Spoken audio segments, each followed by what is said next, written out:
আজ আমরা 6টি বিশেষ আমল ও তার ফজিলত সম্পর্কে আলোচনা করব ইনশাআল্লাহ। পবিত্র কোরআনে সূরা আর রহমানের 60 নম্বর আয়াতে আল্লাহ পাক রব্বুল আলামিন বলেছেন, হাল জাযাউল ইহসানি ইল্লাল ইহসান, সৎ কাজের প্রতিদান উত্তম পুরস্কার ব্যতীত আর কি হতে পারে।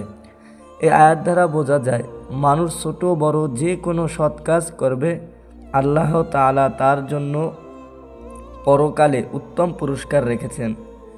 তার মধ্যে কিছু আমল এমন আছে যেগুলির পুরস্কার নির্দিষ্ট করে বলে দেওয়া হয়েছে।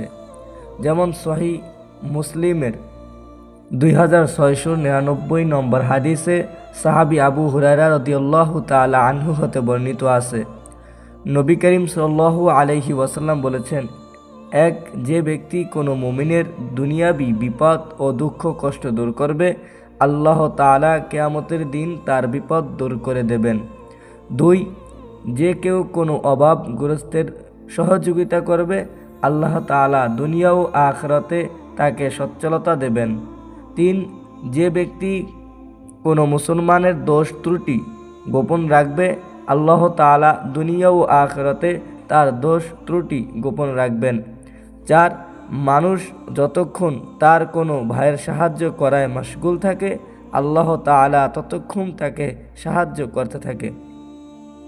5, যে ব্যক্তি দ্বীনি শিক্ষা হাসিল করার উদ্দেশ্যে চলে, আল্লাহ তাআলা তার জন্য বেহেশতের পথ সহজ করে দেন।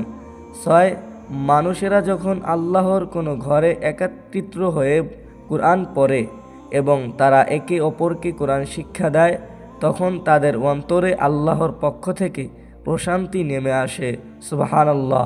আমাদেরকে আল্লাহ পাক রব্বুল আলামিন এই 6টি আমল করার মতো তৌফিক দান করুন। আমিন।